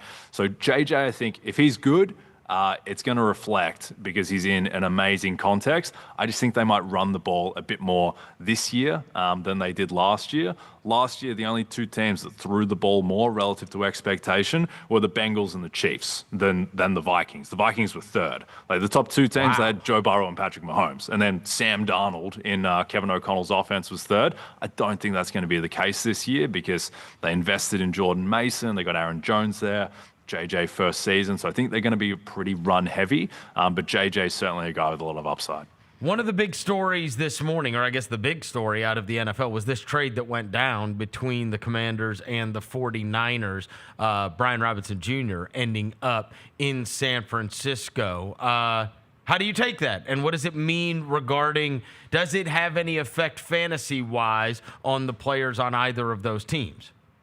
Yeah, so I think I've got a few texts, people just freaking out about what this signals for Christian McCaffrey. To me, it signals absolutely nothing for Christian McCaffrey. Like, Christian McCaffrey's still the guy. He's going to get all the work that he can handle. I think this is more just about fortifying the depth at running back and the fact that, if McCaffrey, even if they go into the season hoping that he's going to be fully fit, expecting that he's going to be fully fit, all the reports out of camp have been that he looks great and he looks like he did in 2023. The reality is he's 29 years old and he's coming off a series of injuries. McCaffrey's had 7 seasons in the NFL. 3 of them have basically been write-offs due to injury. And I think this move is just the Niners just acknowledging that reality, that we have to plan for the chance, whether it's 15%, whether it's 30%, that Christian McCaffrey goes down. And we don't feel comfortable with Isaac Guerrero or Jordan James, a rookie 5th rounder, becoming our lead running back when we have aspirations to make the Super Bowl if McCaffrey goes down. So I think that just speaks to that. Also, Kyle Shanahan, no man in the NFL loves running backs more than Kyle Shanahan. He always wants to get his hands on more running backs. And so I think that this is just them fortifying their depth. I think that McCaffrey's value shouldn't change at all. I think Brian Robinson's going to be like Elijah Mitchell was in this offense for a couple of years. So no worries with McCaffrey. In terms of Washington, they've got a strange running back room now where it's JCM, it's Chris Rodriguez, it's Austin Eckler. The way I think of this backfield, it's kind of like the Ravens 2 years ago when Lamar won MVP, and it's super efficient, and these guys are all running for 5 yards per carry, but it's Gus Edwards and Justice Hill and Keaton Mitchell, and you can't really depend on a single one of them. It's just the collective is really good because Jaden Daniels is such a cheat code for your running backs because he drags men out of the box and just produces such a high efficient offense overall. But so I don't think any of those guys are super appealing in fantasy at the moment, and I'm not worried about Christian McCaffrey. All right, Roser, I know you've been stewing over there. What you got? Okay, he's a 49er guy, so I mean, I'm sure he loved the Ayuk stuff, and now he was nodding his head along on the McCaffrey thing. He loves getting Brian Robinson there. One thing I do think, I also think because of the receiver thing you brought up, that maybe the Robinson thing is also McCaffrey can play wide receiver too, and they signed a tight end from the Jaguars this offseason who is he is there to block, which leads me to believe you may see more from Kittle in the passing game. Maybe. Yeah, absolutely. That's the thing about McCaffrey is that the thing that makes him so special, it's not just he can run for 1,500 yards and he's one of the best runners in the league. It's that he is the most dynamic receiving threat at running back in the NFL. The way that he just ruins linebackers. Like he sent the game that he played against the Eagles 2 years ago, where the Niners went into Philly and just eviscerated them to get control of the 1 seed. Like he literally sent a couple of Eagles linebackers out of the league. Like they just got cut because it's like you can't deal with Christian McCaffrey out of the backfield. So that is what makes him so special. And yeah, and he's going to have to get used because early on, before Ayuk comes back, it's Pearsall and it's Kittle, and we'll see about Jawan Jennings. Yeah, but I mean, honestly, he's going to get a lot of work. it's way too much 49ers for me. I mean, he's gonna get hurt. They're gonna suck. So let's talk about America's team and about how amazing George Pickens is going to be. How many running backs on the 49ers roster would start for the Cowboys? Come on, stop. At running back? We're talking about the GOAT, George Pickens, who has also had to play for horrible quarterbacks and just wasting away in Pittsburgh. Now, I mean, on the other side of CeeDee Lamb, Croucher, this has got to be like, I mean, are we talking like 86 Rice, or are we talking like 2000 Moss? Like, where are we thinking in terms of what kind of season Pickens can have? Because I mean, I have thought maybe like Hall of Fame-esque. Yeah, wow, incredible build-up for a team that's got a win total of 7.5. It's the over-under for the Cowboys. Yeah. No, look, I think Pickens is going to be really good. And we're about to lose our best player because he's pissed off on Instagram. Damn. Yeah, unbelievable saga. Unbelievable. Yeah. Jerry doing a great job there, alienating the best defensive player in the sport for seemingly no reason whatsoever. Look, I think that the Parsons situation... Did you see his Instagram story, by the way? It's something like, when I hit this red button, everybody dies or something. I was like, oh, this is great. This is exactly what I wanted to wake up to this morning. Go ahead. Someone's going to have to try sack Jalen Hurts in like 2 weeks. Like, she's going to get this resolved. Also, the thing is, like, they play the first game of the season. Like, you don't even have until the Sunday. Like, you're playing the Thursday. So, I don't know. It doesn't feel like Parsons is going to be out there for that one, but we'll see. But I think that the Parsons stuff, it kind of ties into why I think that Pickens and Lamb and even Jake Ferguson, like relative to expectations, I think these guys are all going to have monster seasons because I don't think the defense is going to be able to stop anyone. Where you still don't have anyone, you don't have any big humans on the inside of the defensive line, Chris, to stop the run, which is a huge issue. The cornerbacks appear broken. If Parsons isn't out there, this defense is in big trouble. And so I think that the Cowboys, I just think every week their games are going to be a fantasy fiesta where it's just going to be a lot of points.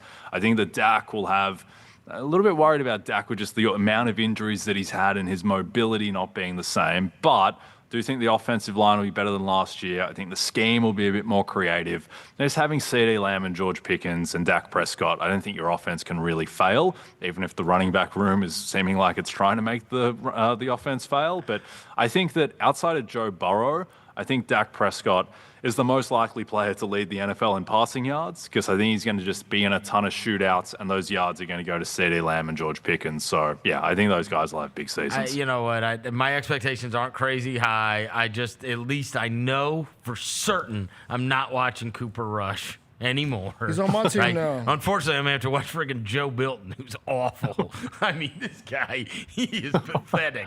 He's got a bazooka. Yeah, Bazooka Joe, right? Yeah. All right. How many leagues are you in this year? I got 7. Which is, a bit to keep a track of, but not crazy. Like Matthew Berry, who I work with, he has a hard time saying no. So he's in like 25 leagues. It's ridiculous. And it can't be fun at that point. It's too many. But yeah, I think I've got 7 going. All right, and you give us the Australian scouting report on our new center. Zach Edey's out. Yeah. So we're going to be starting Jock Landale when the season starts. Yeah. What did you just? Wait, what was that? Can you play Jaron at the 5? I think. Oh my God! Look, I think Jock. The thing is, like a team like Jock Landale enough, pretty recently, I think 2 years ago, to give him a 4-year, $32 million contract in the Houston Rockets, and it didn't work out great for Jock in Houston. But at the same time, think he's going to be very competent. The main thing with Jock is that like he'll execute the scheme, he'll be in the right place, he'll do all the little things. So yeah, I think Jock Landale, he'll be fine. Little stopgap for you. Can he until be a Zagini poor gets man back. Steve-O? Right? We had Steven Adams here years ago. Can he just be the poor man Steve-O? Set the screen. Timu Adams. All you have to do is set the screen for Ja Morant, bro, and then get us some offensive rebounds. The problem with calling anyone a poor man Steve-O is that it implies that anyone has the same line of genetics as Steven Adams, and I'm not sure anyone does. I think he's just his own species on planet Earth. But yeah, he can. I think he's a professional NBA center who'll set screens. He'll do everything that's asked of him. Just wouldn't expect. Why are you not 15 and overrating 12. Jock Landale for us? I figured I'm going to bring on an Australian, keep it 100. and he's going to overrate Jock Landale for us to get us all excited about it, and instead you did the complete opposite. This is a disaster. The guy's season, what's he topped out as? Jock Landale, career high was like 6 points per game. Like it's not like he's an absolute world crusher. But no, I like Jock. He's St. Mary's boy as well, just like the great Matthew Dellavedova. So, I guess you're all in. You're a Dyson Daniels guy now. I like Dyson Daniels. That's He's got the belt. He's got the belt. He's got the Australian belt right now. The Australian belt. It's not great at the moment. The belt options. It wasn't that long ago that we had like peak Joe Ingles, Patty Mills launching threes in Game 5 of the finals for the Spurs against the Heat. Now it's like Ben Simmons playing backup center for the Clippers. It's really just the Dyson Daniels show. You've got the starting center for the Memphis Grizzlies. Yeah, there you go. No, we love Jock. No, hoping for success for the Grizzlies. And I think I actually like the over, Chris, on the Grizzlies at 40.5. I think that if Ja plays 67 games, I think you go over that number. And I bet you're a Ty Jerome guy. Yeah, I like him in the regular season. I don't like him if he has to play the Pacers in the playoffs. Oh, man. I have to face Tyrese Halliburton. But no, regular season, Ty Jerome was amazing last year. He put like his efficiency, everything was off the charts. I think Ty Jerome he'll be really good. He was miscast in the playoffs. And for being fair, right? He was no. When Garland went out, he was wildly miscast. He is a 20 to 28 minute guy. He's not supposed to be your 35-minute guy, right? We even saw it with TJ when it came down, right? Second half of Game 7, TJ, that when you're having to play against the starters, and that's your expectation, it's like, we're going to see it this year. You watch with that kid there. I just read an article this morning saying they're going to start Peyton Pritchard in Boston. Yeah. He's in a world of shit. He's going up against everybody's starters. You know what I mean? Yeah.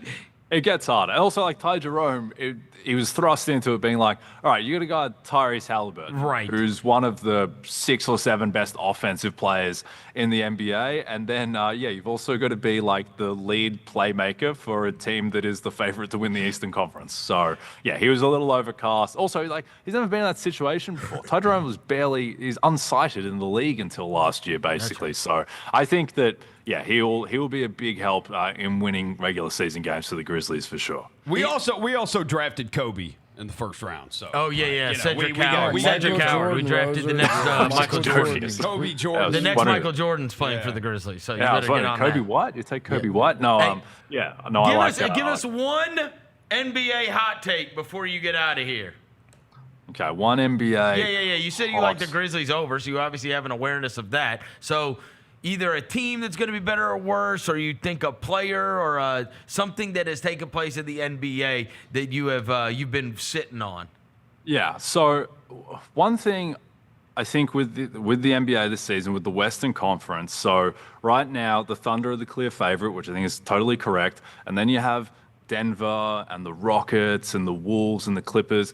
And then the Lakers are like the 6th favorite to win the West. And I think the Lakers are actually the 2nd most likely team to win the West. And the reason why is I think that OKC are so good that the one thing that I feel best about in terms of a team taking them down is the upside for Luka Doncic to just be the best player in the sport, which I think is in the range of outcomes for Luka. And, like he's lost all his weight in the Men's Health magazine and all that. I think there is enough around Luka that if he wants to be the best player in the sport, and realistically, I think there are 3 guys who have a chance to be that this year in Shea, Jokic, and Luka. And like some chance for Giannis and maybe Wemby, but I think those are the big 3. And I think that if Luka hits his ceiling outcomes, like you've got, like Austin Reeves was playing at like Jamal Murray level towards the end of the season. LeBron was still playing at an all-NBA level. Like I think that guys like Marcus Smart and DeAndre Ayton are going to come in and be super motivated and be better than they were last year. Like the Lakers, their win total's 48.5. Like they went over that last year. Like I think they're better this year with a full year of Luka. So I think they go over that. I think they've got a lot of upside. I think ultimately OKC they were starting will just Cam Reddish last year, for God's sake. They were playing their starters the entire second half for Game 4 against the Wolves. They didn't use a bench player because JJ was terrified of putting Gabe Vincent and Jared Vanderbilt out there for 1 second. And now this year, I think that just having an off season, having Luka more in shape and not coming off the calf injury, I think that the Lakers, look, I don't think they're going to win the West, but I feel that they have, just as much, if not more upside than teams like Houston, where Houston's best player, or the guy they're going to depend most on in the playoffs, is like 37-year-old Kevin Durant. Is 37-year-old Kevin Durant going to take down the Oklahoma City Thunder? Like, I don't see it there. And with Denver, I get that Denver got better and you can't write off Jokic and all of that, but like I saw that series and OKC they won. Yes, it went 7, but they lost the close games in that. I think that was more of a 4-2 series that went 7. And I think the big thing with OKC that people underrate, they didn't add Cam Johnson, they didn't add free agent additions. Guess what? Like Chet Holmgren, Jalen Williams, Kaysen Wallace, all these guys getting a year older, that is like adding a player. These guys are all going to get better. They're going to grow into their bodies. They're going to have more experience. And they'll be better for that finals run. So I think that they're going to be an absolute juggernaut. And the way that team goes down is if they come up against the player who is the best player in the world. And I think that Luka has that type of ceiling. There it is. Jay Croucher, you're the best, buddy. Thank you so much for coming on with us today. Appreciate it, fellas, anytime. My man, Jay Croucher from NBC Sports and the Fantasy Football Happy Hour with Matthew Berry. You can catch that on your Peacock app every time you pull up your smart TV. He's right there. I can listen to him talk all day. Especially if he's going to say good things about the 49ers. It's great. Brandon Ayuk's not back till week 6. Yeah. Is that right? You guys are going to suck. I think I really enjoyed the part where he said a team that has an over-under of 7 wins. That was my favorite part. 7.5. And that wasn't true. They're Cowboys. It's 7.5. No, it's not. It's higher than that. Okay, look, let me go. Hold on. I'm about to pull up your schedule. Hold on. Just wait the hell on. Somebody said I'm about to pull up your schedule. All right, at Seattle, loss. At New Orleans, I'll give you a win. Arizona, you're not beating Kyler Murray. Loss. Jacksonville. All right. Shoot. Why is your schedule so easy? At Rams, loss. At Tampa, loss. God, bud, do you guys play nobody? We have Seriously, what is this schedule? Falcons, Houston, This New is York. going to ruin my fall and winter. He's going to be happy every Monday. I'm going to be pissed every Monday. We play a last place schedule.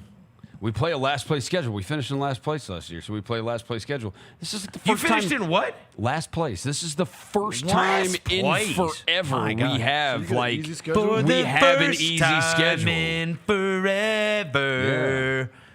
Y'all don't know nothing about Frozen. But nothing's a gimme on there because I don't see the Cowboys on our schedule.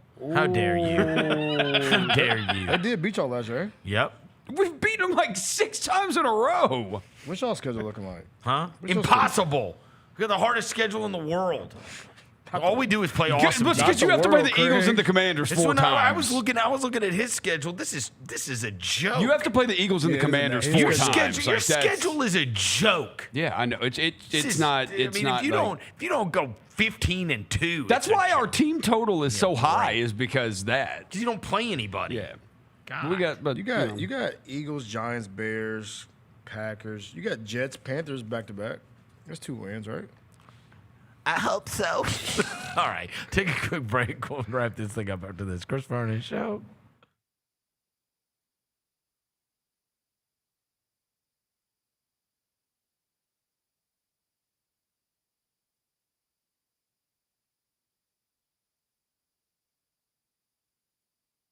Get to the main event. And you hear the crowd. There's some rumblings in the crowd. Here we go. They say, "We want truth." I love how John Cena said when they were chanting, "We want truth." You can't handle the truth. There you go. I loved it. He takes the knee off, boom. Takes the mask off, boom. And it's our freaking truth. God, man, he cost John Cena the match. Tune in to Grind City Wrestling weekly on the Grind City Media app and on the Grind City Media YouTube channel. The NBA announced their dunk of the year yesterday. It was voted on by the fans, and it went to Ja Morant for his double clutch through Porzingis and Derek White. The call of it was excellent. That game we hung on to for a long time last season, but it was a spectacular dunk. Tune in to the Jessica Benson Show with CJ Hart live every weekday at 8 a.m. on YouTube at Grind City Media and the official Grind City Media app.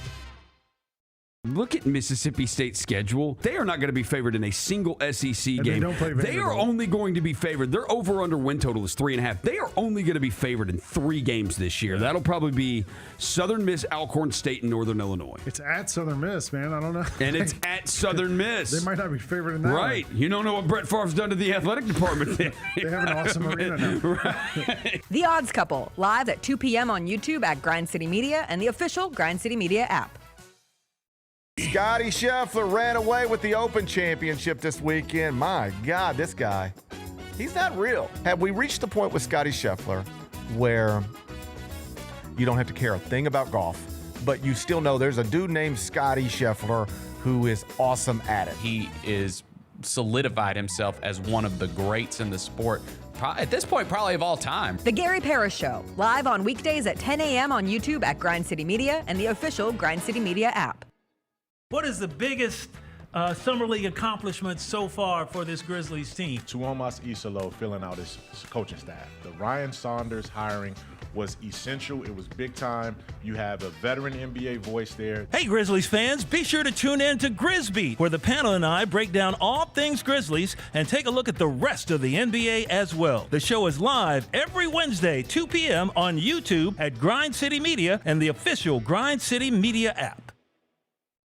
Preseason Box to Row Coaches Poll has come out. Jackson State sits there at number 1. This is the 3rd time in the poll's history that Jackson State has been the preseason number 1 team in the nation. And then Tennessee State being at 5, that really surprised me. Get all of your HBCU sports and culture news by tuning in to HBCU Huddle with CJ Hurt and Mike Wallace. New episodes drop every Thursday on grindcitymedia.com, YouTube, and Spotify. Welcome back to the Chris Vernon Show on YouTube at Grind City Media and the official Grind City Media app. Now, back to your host, Chris On one morning Vernon. bright and clear, my old folks and I drew near, just a village down in sunny Tennessee. I'd been speeding on that train that would bring me back again to that girl I left in sunny Tennessee. I could hear those voices singing as she bid farewell to me.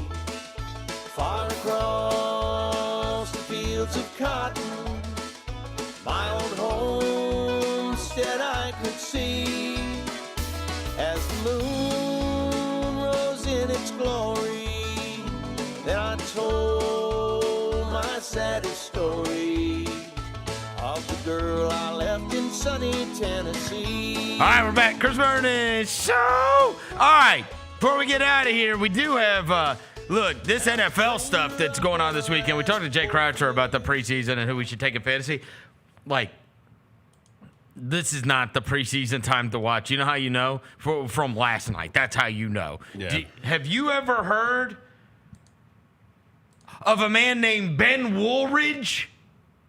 No, it sounds like an accountant. You know Ben Woolridge? He looks like one too. Ben Woolridge? The quarterback. Ben Woolridge is the quarterback for the New England Patriots that took every snap last night. Yeah, no, he had... And he was up against Tommy DeVito. Okay. Also. I know him. You do know because he had What? He had a really good game in the first preseason game of the Ben season. Woolridge did? Yeah, I remember. I'm just saying, bro, when we're to Ben Woolridge, versus Tommy DeVito. Let's cool out, right? Spooky I'm not. season. Yeah. So it's gonna. I'll flip around, and if there's something that matters, but he was throwing darts in their first preseason game. I think Cam Ben Ward, Woolridge. Cam 9 Ward of plays- 12, 132 and a tutty. Cam Ward plays football tonight. The point is, does he? Yeah. Is he gonna play? No, I'm saying the point is, does he? Because like we're to Ben Woolridge Yeah, now, we are. and we're Yeah. whatever. You know what I mean? Like. And Jackson Dart was like banged up, so he didn't play last. No, he did play a little bit. Jackson Dart did get banged up, and he was like so did 6 of 12, and yeah. Jameis Winston as well. They all threw touchdowns, but I think DeVito threw 3. You're going against Easton Stick tonight. How you feel? Easton. How you feel? Easton Stick. Look at this. Look at Ben Woolridge. Yeah, look at 10 for 20, 82 yards. Oh my God! Deacon Dunk All Star. Wait, Tommy DeVito was Dylan. Dylan. He said, "You ain't cutting me, man. You ain't cutting me. Not today, buddy. You ain't cutting me." Anyway, preseason going on this weekend. I Football. bet he separates his pasta and his sauce. Oh God! Here we go. Italian roaster. He sent us a photo last night. I ain't gonna lie. That photo he sent us last night looked busting. I ain't gonna lie to you. Nope. Yeah, he did. He was. did. It It was good. It was because of our conversation yesterday on the show that Roser decided he was going to go home and make spaghetti.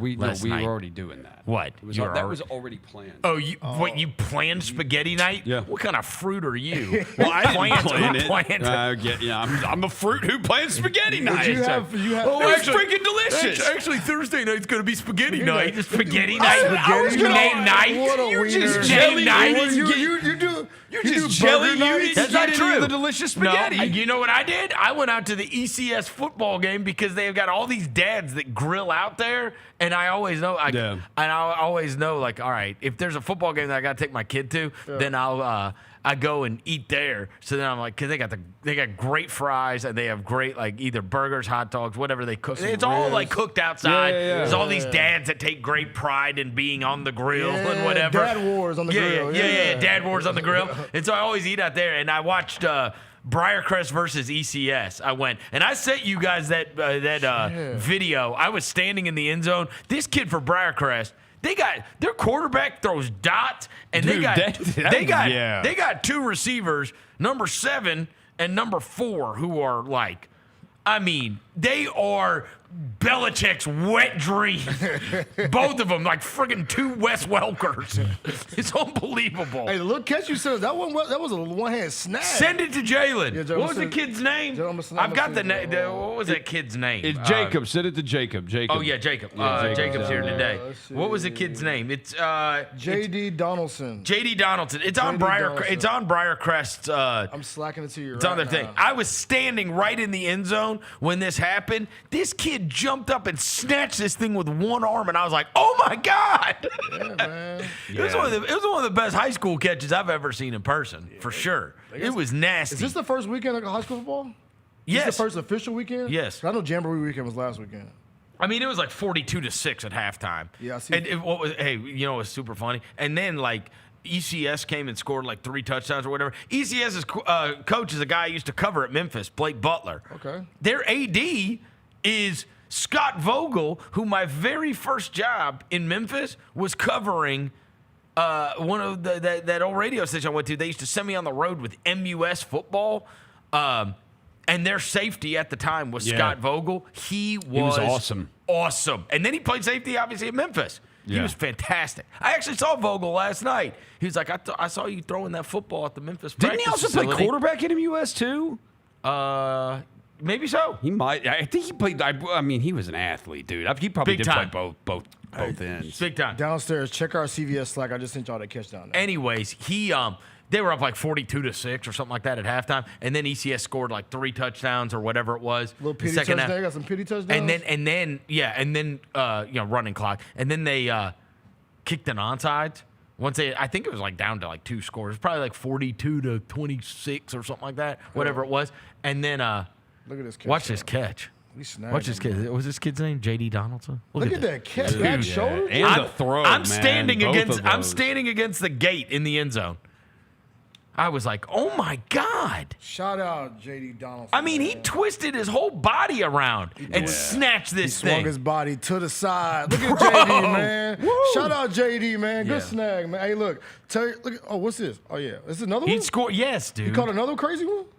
Oh, this one, this kid ran right into my, like, Bro, look. that was a dime. Hey, I know. Look, this one. Dude, ECS is Kid ran. Oh, that's that J.D. Donaldson kid again. The other kid, number 4, he caught one down the sidelines, and he is like, he's like breathing out of his nose like a friggin' bull, and he's like, "That's what I'm talking about. That's what I'm talking about." And I was like, "Oh." Yeah, that QB is jumping dogs, man. I was like, man, I remember what it was like to be in high school, man. You got testosterone running through your veins. Man, you just scored a touchdown. Oh my God! Your little girlfriends up in the your little girlfriends up in the stands. Yeah, look, you Oh saw my that. God. You saw that. That was for you. Oh, what we got? Another one? Oh, this kid throws. Yo, that quarterback is slinging that All thing. right, Pause. no, he is. So check this out. This is hilarious. So it's 42. What does that say? 42-28? 48-28. Okay, no. It was 42-28. Yeah, So they cut it. before Onside kick. Briar has been playing all their backups in the second half. Yeah. They put all their starters back in and scored in 2 plays and went for 2 to try to get 50. That's okay. It was like, all right, we're done. Hey, salute to the We're Broncos done. coach, bro. We're done with this. That's tough. No, bro, their quarterback came in and threw 2 passes, and one of them was a touchdown. That's how brawls break out, though, by the way. Huh? That's how brawls break out. What, trying to score 50? Yeah. This is the one. Whoa. This is that one. Okay, I'm standing in the end zone. Well, you can't. If you zoomed in, you'd be able to see me. Right where that kid, he runs to that back gate. That's where the food is. Okay. Hey, that's where the food is. I See, see you the see the smoke. smoke? You see the smoke, Yeah. So I'm standing at that gate, and he runs all the way to the gate, and he goes, "That's what I'm talking about." That's what I'm talking about. I was like, all right, man, all right, you got it. Fired up. You got it, buddy. I was like, I'm just eating a cheeseburger. Shout out William Jones and J.D. Yeah. Donaldson. And we got to get that quarterback's name, bro. He was throwing dots for them, bro. The receivers made good catches, but that, that quarterback was throwing that joint. Now look, ECS is wildly overmatched. Yeah, my man Blake Butler who's the coach there who played he played line at the University of Memphis. He was on the D'Angelo teams. Yeah. He's got 7 seniors. Ooh. I mean, that's like impossible. Yeah. Come on. Briarcrest has a kid that's like 6'4", 310 on the line. I'm not kidding. He's blocking 2 kids at one time. Oh, he's a monster. He's blocking 3 kids at one time. I will say, that's the first time I've been out, obviously, in over a year. I love high school football games. Yes. I do. Yes, they're fun as hell. I love them. Like the energy, the atmosphere. Yeah, bro, it's fun, bro. It was super fun. I'm trying to find more to go to this year, like the best teams to go watch this year. So the commercial appeal. You go see that Germantown team. Yeah, Buddy, Gene Robinson got some dudes. That you pull up on them, they are the size of Arkansas State. They are. I mean, they get off the bus and you're like, oh god. To your point, the commercial appeal put out their 12 best players, like their Dandy Dozen players, the best players in the Shelby County area. Yeah. 3 of the 12 play at Germantown. So I saw him get off the bus 2 years ago, and I was like, what? Yeah, Gene Robinson got them goons over there, boy. Gene Robinson got They're them goons over huge, there, too. bro. Shout They out are- Gene Robinson, man. They are huge. Really? Yes. I'm gonna have to go see them play then. I'm gonna go see them play. I'm gonna go see. Are they Houston number play. 1? no, Germantown? they don't have the teams listed here. They just have the top 12 They have players. got the team It's usually leading like- into the first week. weekend. Let's see, hold Whatever on. the first, whatever. What is he still called the Dandy Dozen? I don't. What This does he do for story's the from commer- this story's from late July. And it's I'm just talking about like the pictures. Daily Memphian. Whatever they they do like got. the Dandy Dozen for like the top 10 teams in the city. Yeah. So it's probably Houston's good, Germantown's good. Who else? I see Lausanne has a player on here. Here you go. Yeah, Okay, find look, this. number 1. It's right here. I'm looking at Southwind's it. cold. I'm looking at it right now, and it says that the lead story is the players who could lead the Red Devils to the Promised Land. So I mean, it's a Germantown story, obviously. Football. About it's a Germantown story, and then they've got the whatever. All right, here we go. I got you. 2 days ago. Here it is. Dandy Dozen. Yeah, Yep. I got it. They are number 1. I can't get in there though because I don't have a commission. Okay, so it's number 1 is Germantown. Number 2 is Collierville. Okay. Number 3 Southwind. Okay. Number 4 Covington. Number Shout out to the 5 Chargers. is Lausanne. Okay. Number 6 is Munford. 7 is Whitehaven. Okay. 8 is Mace, and 9 is Houston, and 10 is Melrose. Interesting. 11 Bartlett, 12 Fairleigh. What's crazy is Germantown, Southwind, and Houston all being in there. And they're all like within the that's radius of each other. all the same area. Yeah, all the same area. So that means that you know what's crazy you said that? Because that means that all the inner city schools, because you said no inner city schools except Melrose. And Whitehaven. And Fairleigh. You said Fairleigh on there? Fairleigh's on there. They're 12. So Fairleigh and Whitehaven are next to each other. It's crazy that like the East and all those kids, the White Stations, and all the kids on there, they're probably all going out there to play at the Germantowns, the Houstons, the Cartervilles, the Bartletts now. Yes. Because there's no like inner city like schools. Like it used to be like when you do top 10s, it was all inner city schools. That's right. And then then there's not many private schools. The private schools aren't on there's there. There's no MUS. No MUS, Christian Brothers, Briarcrest. Yeah, you're right. There's none of that. Briarcrest. Like usually MUS is on the list. Briarcrest is the next one. And by the way, that quarterback's name is Hudson Tucker. Okay. And it said the offensive line will be a bit of a work in progress, but 6'5", 315-pound Blake Adams is a cornerstone. Did you say 6'5", 300 pounds? That's the one I just told you. In high school? I saw him last night. He is a monster. A real monster. 6'5", 300? 6'5", 315. In high school, dog? Yes, dude. Yes. You got Michael Orr out there, boy. Got Michael At Orr. Briarcrest, no less. Might be wearing the same number. I know, right? Yeah. That's the thing, because you know Germantown's shutting down next year. That school's going to be no more. They're shutting that school down because they said the city can only have one high school in Germantown. So I wonder where all those kids Wait. They're shutting down Germantown. They're shutting down Germantown High. Yeah. Yeah. So Houston's already got 1 million students. That's what I'm saying. So what are they doing? Where them kids? They may go to Southwind because Kirby's in that area a little bit. Germantown High School is shutting down. Yeah, the last year is next year. I did not know that. Because Germantown, you can only have one school in the district, in that little district. So now, because Houston wants to be that school in the district, so But they're not part of the district, right? They're not a part of any district. Yeah. Germantown's not. So because they either have to be a part of the Germantown Municipal or the. So and Memphis, Germantown, the city, took over Houston. So Memphis Shelby County Schools. Wow, I never knew this. Will lose 3 Germantown area schools in exchange for a promise of more than $100 million towards a new replacement high school in Cordova. See, that's the thing. The school's gonna be on the other side of the city. Wow, unbelievable. So, and usually Cordova's on that list too. They usually have some good kids, but I guess not. That's crazy. Germantown's been around for a long time. Okay, so Germantown, the city of Germantown is going to pay $5 million over 6 years to acquire Germantown Elementary and Germantown Middle School. And Memphis Shelby County Schools will sell Germantown High School for at least $22.5 million. It's going to become a Spirit to Halloween. supplant county funding for a new high school.